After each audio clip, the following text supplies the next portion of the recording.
వేమన శతక పద్య పరిమళాల వీక్షక మహాశైలకు నా నమస్సుమాంజలి తెలియచేయచ్చు. పదో పద్యాన్ని స్మరించుకుందాం. ఆసపాపజాతి ఎన్నింటి కంటేను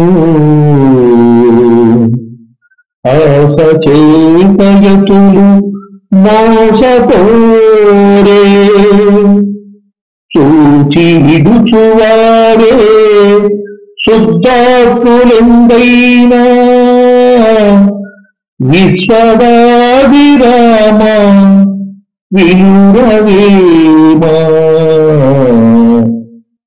విశ్వద అభిరామ వినురవేమా.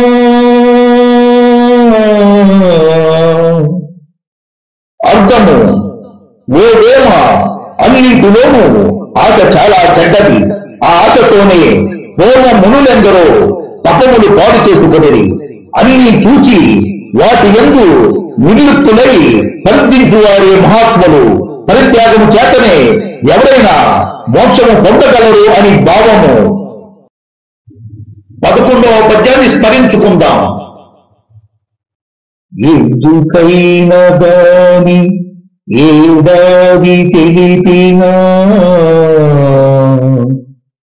మాట తెలిసి నడుచు మర్మమెరిగి మొప్పి తెలియలేదు ముప్పదెండకు పైన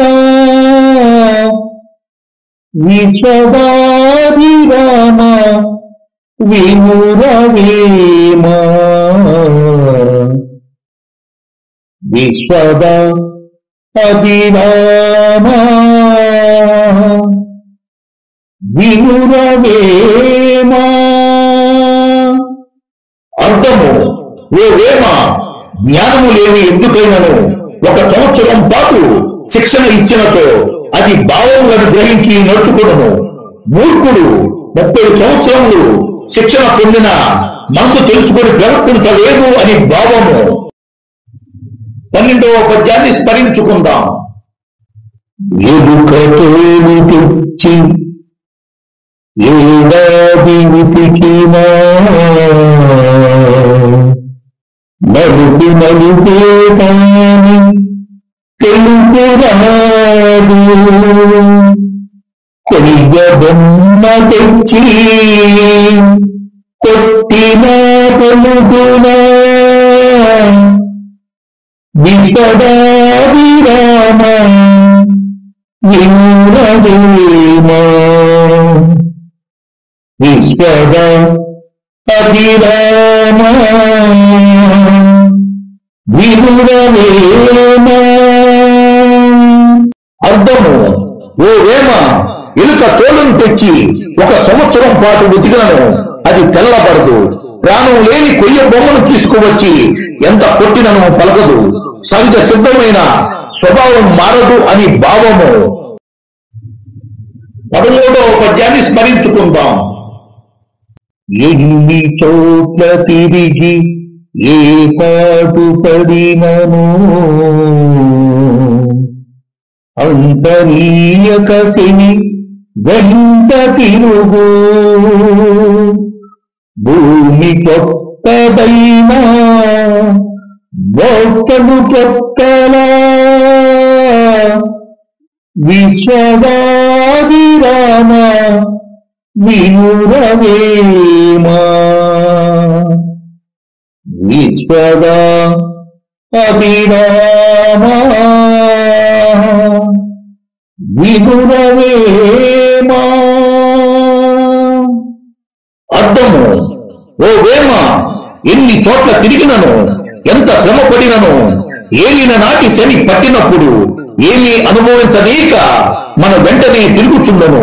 ప్రదేశములు మారినను సుఖ దుఃఖములు అనుభవించు మనుషులు మారరు కదా అని భావము.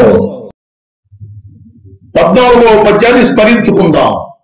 ఇమ్ము భక్తువేల నిమ్మిలన్నీయుమాని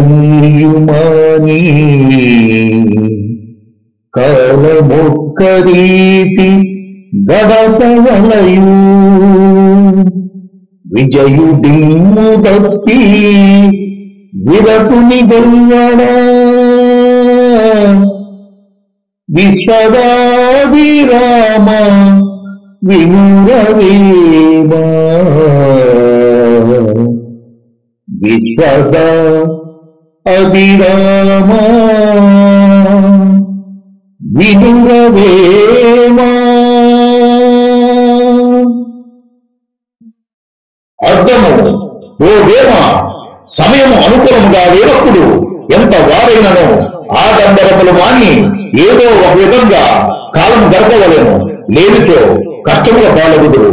అర్జునుని వంటి మహాపరాక్రమవంతుడు కూడా కాలము కలిసిరాక విరాటరాజు పేరులో పేటి రూపముతో బ్రతకలేదా అని భావము.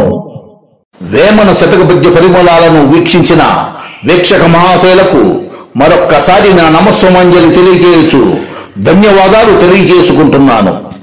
సర్వే జనా సుఖినో భవంతు, లోకా సమస్త సుఖినో భవంతు.